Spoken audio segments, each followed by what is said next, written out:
Yang Prita kagetnya, Wak, Bang Fatur ini bilang apa? Kau ngapain di sini? Siapa yang suruh kau ke sini? Pulang, ini bukan tempat kau ya. Kau mau pulang sendiri atau kupaksa lagi?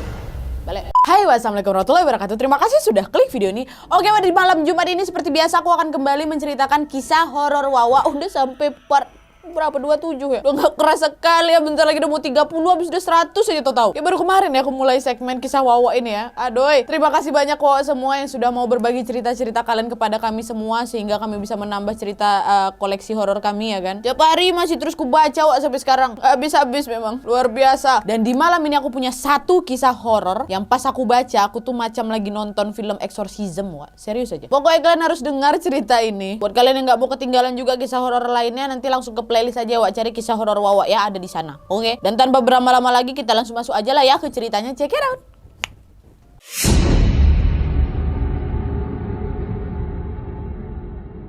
Oke, Wak, jadi kisah yang bakal aku ceritain malam ini adalah cerita yang datang dari Wawa aku yang berasal dari Tapanuli Utara, yang sekarang berdomisili di Bekasi Selatan, yang namanya memang minta disamarin Wak, kita sebut aja namanya Prita lah ya. Jadi Wak, ceritanya Prita ini terjadi sekitar tahun 2012 atau 2013 lalu lah. Pada saat Prita ini masih kuliah di salah satu kampus di Sumatera Utara. Nah, sebelum masuk ke inti ceritanya Wak, Prita ini ngasih tahu pada saat kejadian Prita ini lagi ngekos bersama 7 orang kawannya di salah satu kos-kosan yang jaraknya sekitar 10 menit gitulah dari kampus. Nah, kos tersebut Wak, bentuknya itu rumah yang dibagi jadi 2 bagian gitu. Dan di dalamnya itu nanti disekat-sekat lagi, jadi ada 4 kamar, di mana satu kamar itu nanti dihuni 2 orang gitu. Nah, sebelum ngekos di sana, mereka itu memang udah sering lah dengar cerita kalau memang daerah tempat mereka ngekos itu agak seram. Karena menurut cerita warga setempat Wak, dulu pernah ada wanita yang hamil terus meninggal karena bundir, karena pacarnya itu nggak mau tanggung jawab lah gitu. Jadi cerita seram tuh bukan cuma di kosnya si Prita aja, tapi di daerah kos Prita itu seram ya. Tapi pada saat itu Prita sama kawan-kawannya ngerasa ya udahlah ya, mereka ngekos rame-rame juga gitu. Nah, sebelum masuk ke cerita yang dialami Prita sendiri di kosnya itu Wak, Prita ini juga sempat nyeritain ke aku kejadian-kejadian mistis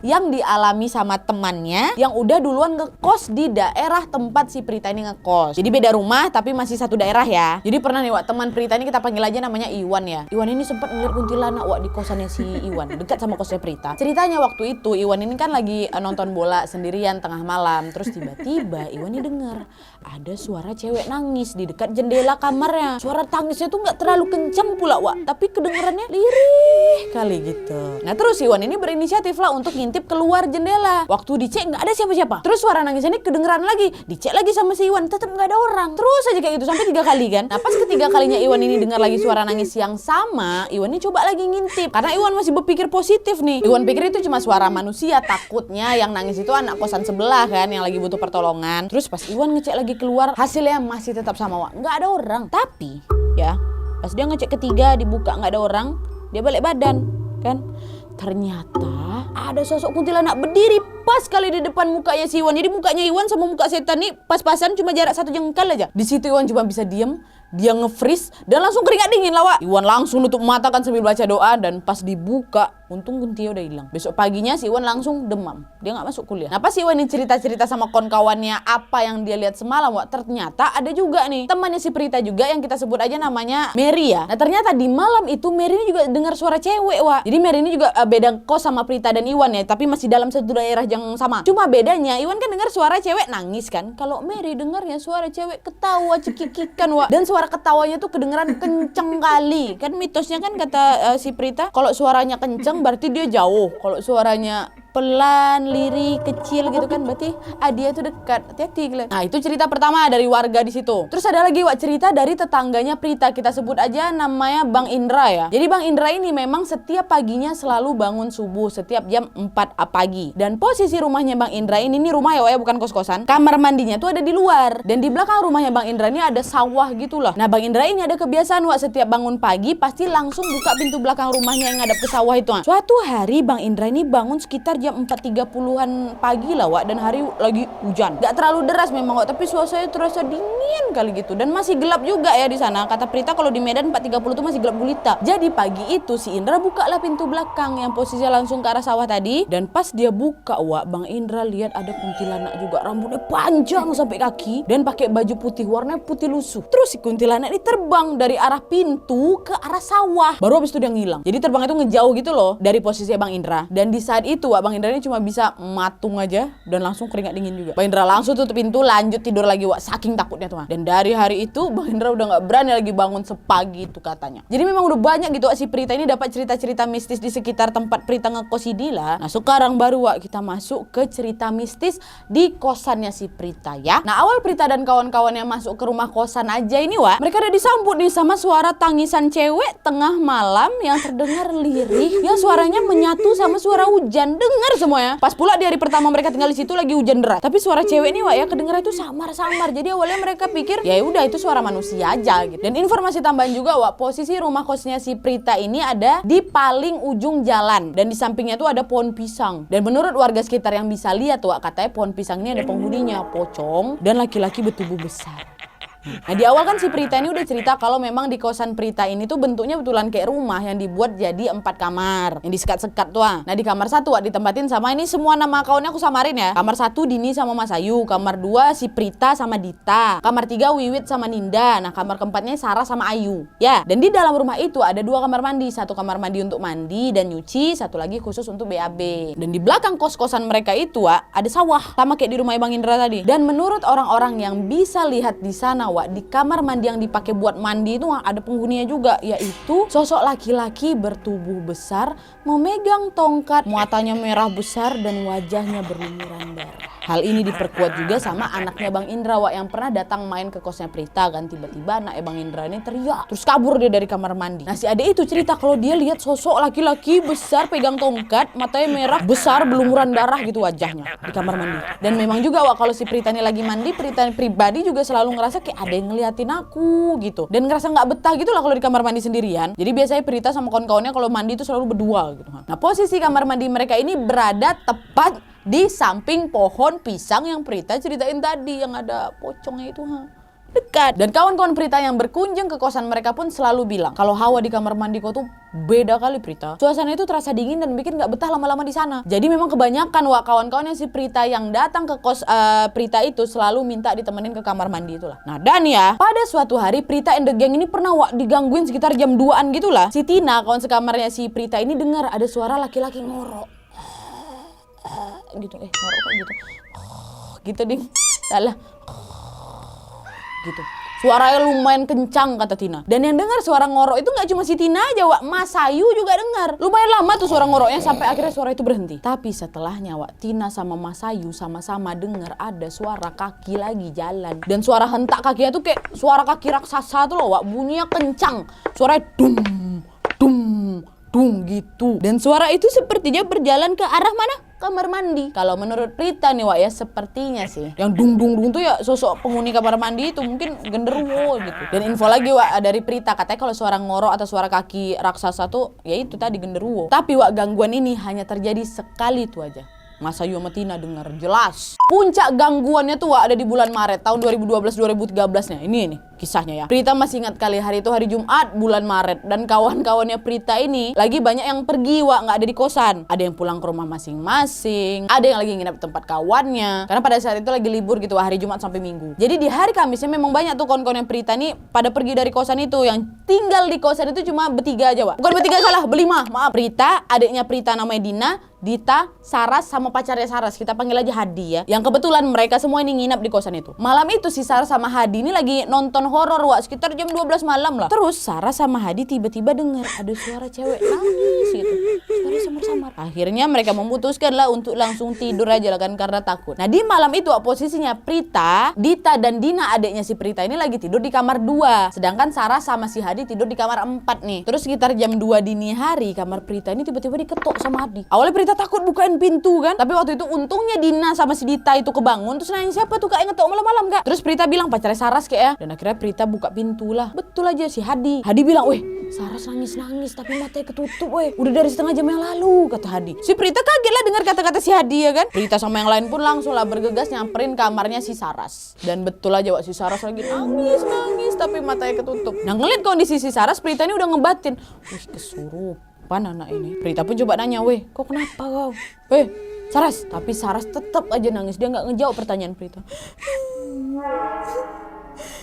gitu. Dan FYI dikit nih Wak ya, kamar 4 ini posisinya, kamar si Saras ini posisinya itu paling dekat sama kamar mandi dan pohon pisang tadi. Nah Prita pada saat itu mikir, kalau si Saras kubiarkan di kamar 4, yang ada kondisi Saras ini bisa makin parah ya kan. Akhirnya mereka mutusin lah untuk mindahin si Saras ke kamar 1, kamarnya Dini sama Mas Ayu yang memang lagi kosong, orang tuh nggak ada di kosan. Nah setelah Saras mereka pindahin ke kamar 1, keadaan Saras pun nggak juga membaik Wak, malah makin parah. Tapi Saras sudah mulai mau ngomong tuh, walaupun hanya sesekali, kan sebelumnya nangis aja dia tuh. Nah saat itu Prita, Dina, Dita sama Hadi betul-betul bingung nih, kami harus ngapain? Karena baru pertama kali mereka ngadepin orang yang kesurupan tanpa ada orang yang ngerti. Dan karena memang posisi lagi libur Wak, jadi ya daerah kos-kosannya si Prita tuh sepi lah. Rumah yang ada di sebelah kos-kosan mereka pun lagi kosong karena penghuni sebelumnya tuh lagi keluar, gak di kosan. Nah singkat cerita Wak, waktu sudah berlalu 1 jam loh. 1 jam Saras ini masih tetap nangis-nangis. Dan selama 1 jam ini juga Wak, Prita dan yang lainnya berusaha ngajak Saras untuk berdoa. Mereka taruh Alkitab Wak di dadanya si Saras, sambil Prita suruh Saras panggil nama Tuhan. Si Saras juga dipakein ini Wak, rosario. Rosario ini kalung salib Wak, yang biasa dipakai teman-teman kita yang beragama Katolik. Tapi pas Saras dipakein rosario ini Wak, tiba-tiba kalung itu ditarik sama Saras sampai putus. Untungnya waktu itu si Saras masih punya kalung rosario satu lagi. Jadi dia langsung dipakein lagi itu sama Prita kalung rosarionya ke Saras kan. Barulah si Saras ini mulai sedikit tenang. Tapi nggak bertahan lama Wak, tepat di jam 3 pagi nangisnya si Saras ini makin menjadi-jadi lagi. Akhirnya Prita ditemenin sama Dina adeknya memberanikan diri keluar kosan untuk manggil Bang Indra ya, dan beberapa teman Prita yang cowok yang juga ngekos di sekitar situ juga. Karena Prita takut nih si Saras makin kenapa-napa ini. Nah pas Prita sama Dina manggil Bang Indra dan yang lain Wak, ternyata si Saras ini udah ngamuk-ngamuk di kosan itu sambil teriak-teriak. Sampai Dita yang Hadi yang nungguin dia tuh nggak sanggup megangin si Saras. Pas dengar suara teriakannya si Saras, Prita, Dina, Hadi dan beberapa temen cowoknya yang ada di sana langsung buru-buru lari ke kosannya Prita. Terdengar sampai kosan sebelah. Nah pas mereka nyampe di depan kosan, salah satu temennya Prita yang kita sebut aja namanya Bang Fatur ya, dipanggil juga tuh ke sana. Dia udah nyampe duluan. Bang Fatur ini terlihat lagi seperti ngobrol sendiri Wak depan pintu. Saat itu Prita memang gak terlalu ingat banyak ya apa yang Bang Fatur bilang. Yang Prita kagetnya Wak, Bang Fatur ini bilang apa? Kau ngapain di sini? Siapa yang suruh kau ke sini? Pulang kau. Ini bukan tempat kau ya. Kau mau pulang sendiri atau kupaksa balik? Balik. Itu yang didengar sama si Prita. Habis itu nggak ingat lagi Prita Bang Fatur ngomong apa. Karena iyalah Prita langsung nyamperin si Saras lah, kasihan kawannya. Nah selang beberapa menit barulah Bang Fatur ini ikutan masuk ke kamar 1 kan. Dan pas Bang Fatur masuk Wak, teriakan Saras ini makin kencang lagi dan nangisnya makin meraung. Teman-teman cowok Prita yang ada di sana pun langsung lah megangin si Saras sekencang-kencangnya kan. Yang megangin Saras nih biar kalian tahu ada berapa orang, 7 orang. Tapi mereka bertujuh-tujuh ini kalah sama kekuatan Saras. Padahal Saras badannya kurus sekali kata Prita. Terus Bang Fatur mulailah Wak baca-bacain doa dan juga baca-bacain sesuatu ke sebuah air. Terus airnya itu kayak dibasuh gitu loh ke mukanya si Saras. Nah waktu dibasuh ke muka makin kencang lagi teriakan si Saras ini. Terus Bang Fatur ngomong kan, keluar nggak kau? Ini bukan tempat kau. Terus si Saras jawab sambil nyengir, terserah aku. Kok siapa berani ngatur-ngatur aku? Aku suka gadis ini. Aku mau bawa dia pergi. kata Saras. Terus Bang Fatur jawab lagi, dia kawan kami. Kok nggak ada hak bawa-bawa dia? Keluar nggak kau? Kok nggak kasihan nengok dia? Kalau memang kau suka sama anak ini, lepaskan anak ini sekarang juga. Atau aku yang pakai kekerasan ya buat ngeluarin kau ya? Keluar nggak kau? Saras jawab lagi, Aku tidak mau. Aku mau dia. sambil ketawa Wak. Akhirnya Bang Fatur marah nih dan nyoba buat ngeluarin si setan itu dengan paksa. Dan tidak lama setelah itu akhirnya Bang Fatur berhasil Wak. Setannya keluar dari si Saras. Tapi sayangnya hal mistis tuh nggak selesai di situ aja Wak. Beberapa menit kemudian si Saras ini nangis-nangis lagi dengan mata yang masih ketutup. Dan Saras nunjuk-nunjuk ke arah luar Wak. Pada saat itu si Prita nanya, siapa di luar? Siapa di luar Saras? Kenapa kau tunjuk-tunjuk keluar? Saras jawab, mereka udah datang semua kak. Mereka rame kali, mereka ada puluhan kak. Mereka udah siap-siap mau bawa aku pergi, udah diajaknya aku kak. Kata siapa? Kata siapa? Saras. Terus Prita bilang lagi, lawan Saras, kekuatan kau tuh lebih besar dari dia. Udah gak sanggup lagi aku kak, udah capek aku. Diajak terus aku dari tadi.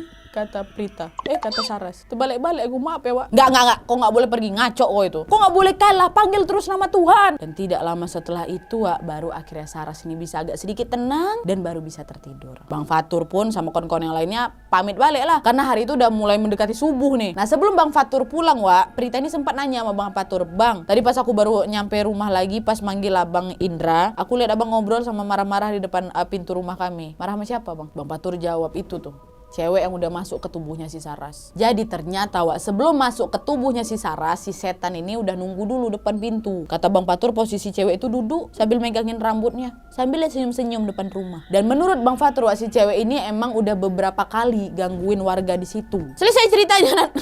Belum lah. Masih 10 halaman lagi nih. Lanjut. Nah, masih di hari itu juga nih, Wak, ya, tepat jam 4 subuh, Saras tiba-tiba teriak-teriak, nangis-nangis dia lagi. Di saat itu Prita pun berinisiatif untuk hidupin TV dan putarin siaran azan subuh. Jam 4 pagi memang udah masuk subuh, kata Prita di Medan, Wak. Nah, di saat itu Prita setelah TV sekencang-kencangnya kan, dan tiba-tiba teriakan si Saras ini makin menjadi-jadi lagi, Wak. Panas, panas, kata si Saras. Hentikan suara itu, matikan suara itu. Saras terus-terusan teriak, Wak, sambil ngeronta-ronta tuh kayak dibakar selama ada suara azan subuh itu. Dan setelah azan ini selesai, barulah si Saras ini gak teriak-teriak lagi. Tapi Saras balik lagi nangis-nangis, Wak. Nah, salah satu temannya Prita pun mulailah baca-baca ayat kursi, ya kan. Tapi waktu itu doa dari teman Prita ini tidak membuat juga si Saras berhenti nangis. Masih nangis ya. Dan singkat cerita, akhirnya waktu sudah menunjukkan jam 6 pagi. Dan alhamdulillahnya di jam itu Saras sudah mulai bisa tertidur dan gak nangis-nangis lagi, Wak. Semalaman Prita sama kawan-kawannya tuh gak tidur gegara jagain si Saras ini kan. Baik-baik kawanmu Saras. Nah, pas sudah masuk siang ini, Wak, ya, Prita pun ngajaklah si Saras ini untuk duduk di depan rumah. Niatnya supaya Saras ini dapat ya angin segar lah, ya kan. Nggak taunya waktu diajak keluar, si Saras ini malah nunjuk-nunjuk ke arah samping kosan. Dia bilang, aku mau ke sana. Gitu. Prita nanya, kok mau ngapain ke sana? Aku mau ikut mereka. Aku udah ditungguin.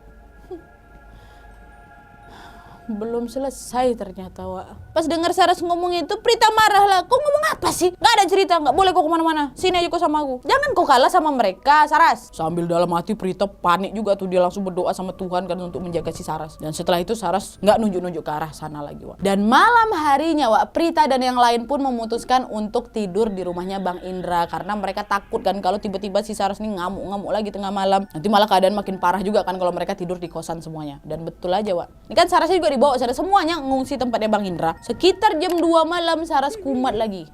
Tapi kali ini nggak terlalu parah katanya, Wak. Prita coba nih pencet tengah telapak kakinya si Saras pakai lada hitam nih sambil berdoa. Dan pada saat itu Saras langsung lah tenang. Dan di saat itu, Wak, Iwan, masih ingat gak kalian temannya si Prita yang awal-awal tadi ku ceritain yang kuntilanak tuh ada depan matanya? Iwan berinisiatif untuk naruh bangle, Wak, di sekitar jendela dan pintu rumahnya Bang Indra. Jadi bangle itu kata Prita semacam jimat gitulah untuk menghalau supaya setan-setan gak masuk ke dalam rumah, kata Prita ya, bangle. Aku juga pernah dengar si bangle itu. Sampai Ruben Onsue taruh bangle dekat rumah ya waktu itu kan. Nah, beberapa jam setelah kaki Saras ini dioles-oles pakai lada hitam itu, Wak, dia cukup tenang. Sampai akhirnya pas jam 12 malam Saras tiba-tiba teriak lagi.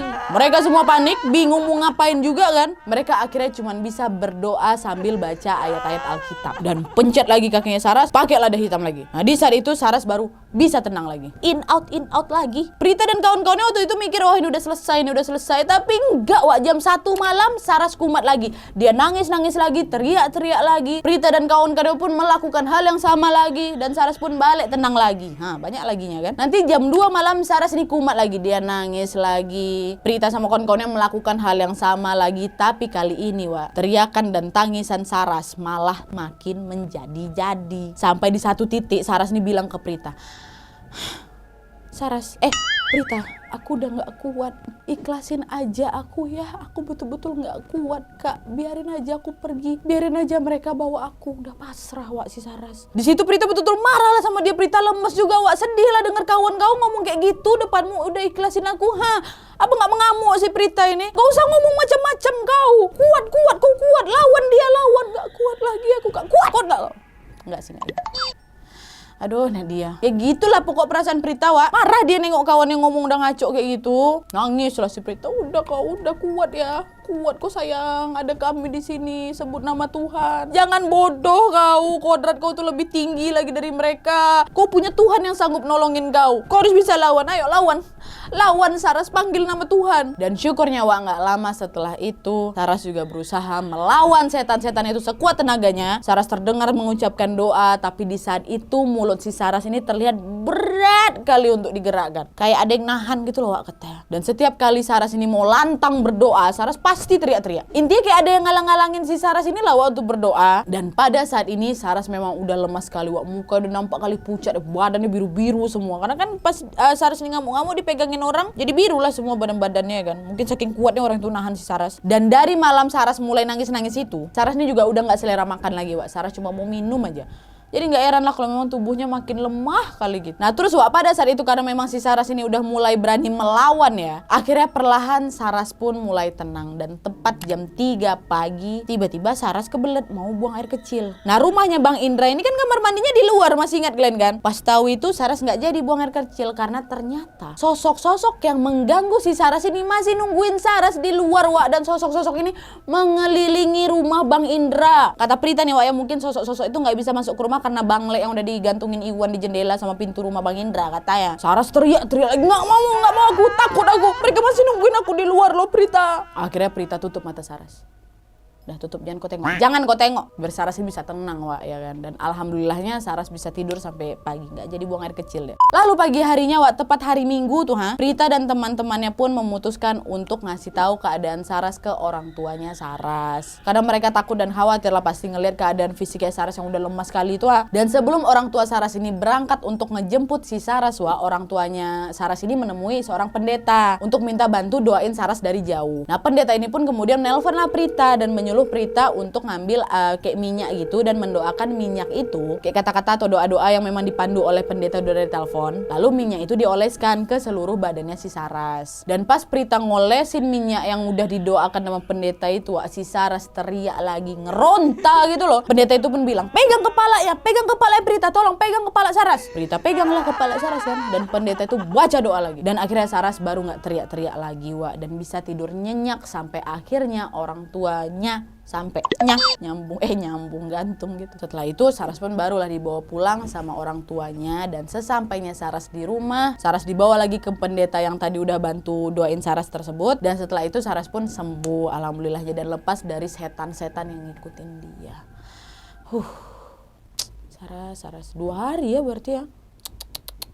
Dan beberapa minggu kemudian Wak, Bang Fatur barulah cerita ke Prita. Katanya dia pernah ketemu lagi sama kuntilanak yang masuk ke tubuhnya Saras tuh loh. Nah Bang Fatur katanya juga sempat nanya ke Kunti itu, kenapa kemarin kau ganggu adik aku? Terus si Kunti jawab, aku sayang sama dia, aku gak mau nasib dia sama kayak aku cuma mau ngingetin dia aja supaya pacarannya yang benar, jangan suka ganti-ganti pacar.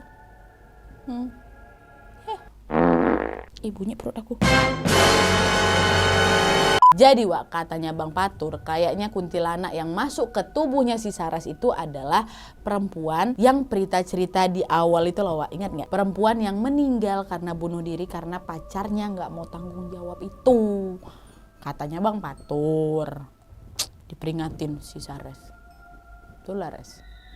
Tapi alhamdulillah lah kok baik-baik aja ya. Oke Wak, jadi itu tadi cerita Prita dan Saras dan kawan-kawan yang tinggal di daerah kosan itu, yang udah diteror sama seluruh penghuni di daerah kosan itu ya kan. Terima kasih Prita, salam buat Saras, salam buat Bang Fatur, Bang Indra, siapa lagi, Dina, Dita, Mas Ayu, Semoga kalian baik-baik aja di sana. Dan mantap Prita, kau sudah mencontohkan menjadi teman yang baik ya kan. Saat temanmu lagi kesurupan itu nggak kabur, aku insya Allah aku nggak kabur.